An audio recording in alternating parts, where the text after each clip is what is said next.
Good afternoon, everyone. Thank you all for being here. I want to make sure that I have an opportunity to speak to both the media, the constituents, and the public at large.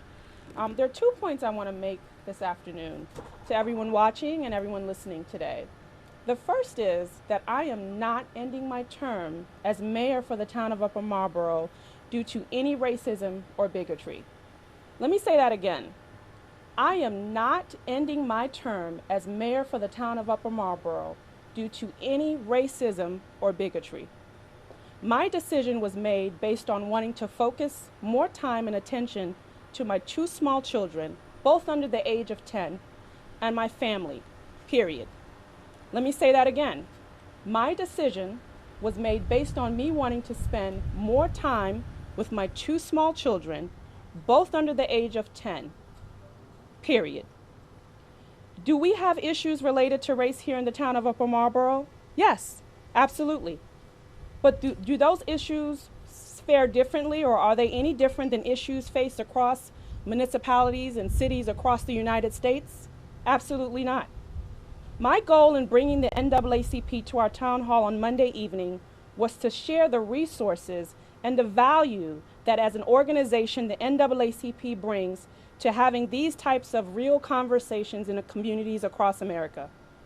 In bringing them here, I chose to also share my story with our community, a very real story and a personal story to show how far we have come, but so how far we have also have to go. But it was never my intention to give the public the impression that I am being pushed out or scared into leaving my role, a role that I so desperately love. That is simply not true. Anyone that knows me knows that I'm a fighter. No one of any color, of any race, of any ethnicity is ever going to scare me into doing anything. And for those people that know me personally, they know that to be very true. I am typically a very private person, but the way the media is describing the reasons why I have chosen to resign is forcing me to be more open about my decision. The truth of the matter is, in addition to my small children, I also have a professional career which I desperately love, and a husband who I cherish. And working 90 hours a week between my full-time job and my service as mayor is simply sacrificing the moments that I desperately want to cherish for a long time. So yes, I chose family over service. I did. And I'm not sorry about making that decision. But I am sorry that the media has chosen to penalize me for choosing family over service.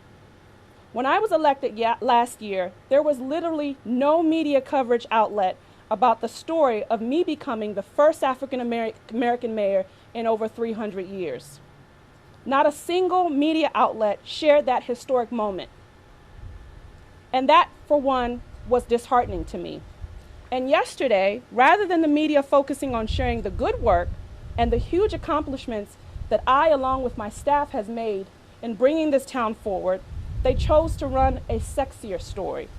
One that, in my opinion, only helps perpetuate the very thing we are trying to address on Monday's meeting. It's sad to see that as a society, we don't recognize the incredible sacrifices that women make every day. We don't recognize the fact that as an elected official who also happens to be a mom and a wife and a professional, the sacrifices can sometimes be disheartening. Folks, it's time we do better. And I challenge individuals to shape a better narrative for ourselves and for our community. I chose family over service, and I am proud of that. And I will continue to be proud of that. We need to continue to move forward in growing our community and allowing people like me who choose their family over everything else not to be penalized or marginalized or sensationalized because of that decision. And with that, I thank you all for your time. I'll take a few questions. There are people in the community who were very concerned for you after hearing what you had been dealing with after taking office. Those people questioned your reasons for stepping down because for them it was unbelievable to hear that you had been dealing with all of this since taking office, and there were also people who were concerned about you dealing with it with an asylum, and folks not knowing about it. Can you address that? Absolutely. And I appreciate our community for wanting to step up and stand beside me. And part of the reason for me bringing the NAACP on Monday was so that we can have that real conversation. I would be remiss if I left office and, one, did not share those very real stories with my community. But I would also be remiss if I also did not bring a resource to address those issues. And so part of me bringing the NAACP to speak on Monday was to ensure that, one, I shared my personal experience with the community, but also reminded the community that the NAACP is a strong and very good resource for us to use to address those issues, and not just this community, but communities across America. Next question. Ms. Turner, you talked about the struggle or the balance of carrying motherhood. When did you come to the decision, and when did you decide I need to let the public know that I'm stepping down? I appreciate that question because this has been a decision that I've been toying with for several months now. And for several months, I've had conversations with my spiritual leaders, with my family, and with other people that I trust and know. I'll tell you something that really put the nail in the coffin for me, so to speak. About 2 weeks ago, I came in the house probably about 9 p.m. and I noticed that, I was getting not so happy stares from my husband and my children. And I asked everyone, what's wrong? And my 3-year-old looked up at me and said, you missed my picture today. And I had no idea what he was talking about. He was talking about his preschool graduation. And you know where I was? I was in this hallway, working out data and reports and economic development plans. And I had completely missed my very own baby's preschool graduation. And I said to myself, am I truly ready to make that sacrifice? Am I ready to deal with the repercussions of that from this day and many years to come? And the answer to that was no. See, there are priorities in my life, and maybe everyone doesn't have them, but I do. It's God first, family second, career third, and the town of Upper Marlboro fourth. So if I'm going to make any cuts to that list, it is definitely not going to be God. It's definitely not going to be my family, and it definitely won't be the career that I have spent 15 years building. It will be the town of Upper Marlboro, and for that I'm not sorry about. Can you talk a little bit about the attacks, what you've been dealing with since taking office, what's happened? So one of the things that I want us to be careful about is not putting too much focus on that. Because the very thing that we are trying to avoid and make sure that they do not continue, and the more life that we breathe into those issues, the more we give the power to those individuals. So I'll say it again. Has it been easy? Absolutely not. Is it easy for black mayors across America right now? Probably not. Is it easy for African Americans across this nation right now with who we have sitting in the White House? Probably not.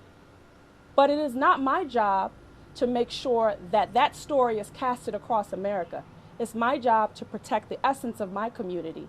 And so yes, those challenges have been there, but those challenges in no way have shaped my decision, and my decision is resolved. Ms. Turner, I know your children are young now. Have you closed the door on any political future, or is that something possibly as they age? I think the focus right now is my family, and as I begin to make decisions about my future, I will have careful thought and consideration to my family moving forward.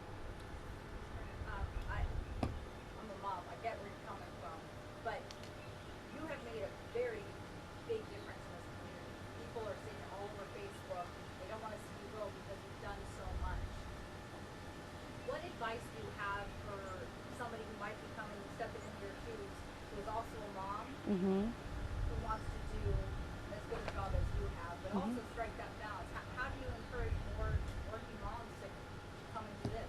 I think for every mother and every parent, it's a personal decision. It's one that you have to make consideration and take consideration for yourself. I don't think there's any sort of silver bullet, so to speak, for that. But I know that one of the the main advice I can give any mom is that do what feels right for you. Do what feels right for you and your children. And don't let anyone or anything influence that decision, because ultimately you as a mother have to deal with that decision forever. I have to ask you another question about Sure. the bullying, because it was so shocking to people in this county because of the makeup of this county, the history of the county, the transition the county has been through. Yeah. Do you feel that you got the support that you needed? when these things were happening to you? Can you describe the feeling when you started dealing with that in this space? I think anyone that believes that racism no longer exists anywhere, to be straight honest with you, is a fool. Because just because we're an African American or heavily minority populated county does not mean that racism doesn't exist. Racism has been alive and well for many years, and we would be not the smartest people in the world to believe that we are somehow immune to that here in Prince George's County, particularly in a community where for over 300 years there's never been a person of color to sit on the mantle. That in of itself tells you where we have been and where we need to go. I have received a tremendous amount of support from my colleagues, both elected official and non-elected official. And one of the things I would recommend is that, as an elected official who may have gone through this, to share your story. And that's what I chose to do on Monday night. Who made the attacks against you? So again, I want to make sure that we are not focusing on any individual, because the story is not about them. The story is also about the great work that we've done here in Upper Marlboro. I will say one thing. It was disheartening that for many, many months we have been reaching out to the media to come and celebrate some of the wonderful things that we are doing here in Upper Marlboro. And not one media outlet has really shown up. But when there are things that may not be the nice to have or the nice to talk about, that's when we see the media. And so I don't want to focus on that individual, because that individual is a small drop of rain in a bigger puddle, and that puddle is just going to get bigger and bigger. And so we want to make sure that we grow that puddle with economic development, with moving forward infrastructure, and we want to make sure that we emphasize on the puddle, not the raindrop. Last question I have for you.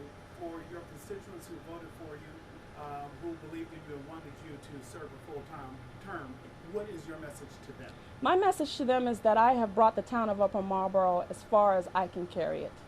And that decision has been made again in consideration to my family. Those constituents, and all of them, which I love dearly, and I'm sure they will appreciate my ability to be transparent. See, I'm the type of person that I don't like to do anything kind of half-baked. I don't like to give 60%. I don't like to give 30%. I don't like to give 99%. So if I know that I'm not going to give 150% to what I'm doing, I don't do it. And I think the constituents of the town of Upper Marlboro deserve someone that is going to give it their all.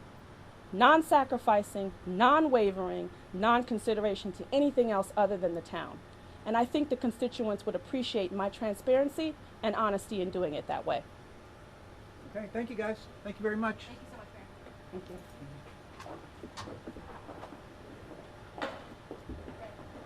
She called me. Oh. She's got a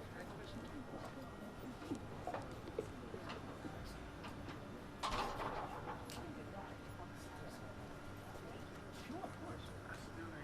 That's her speech. Yeah.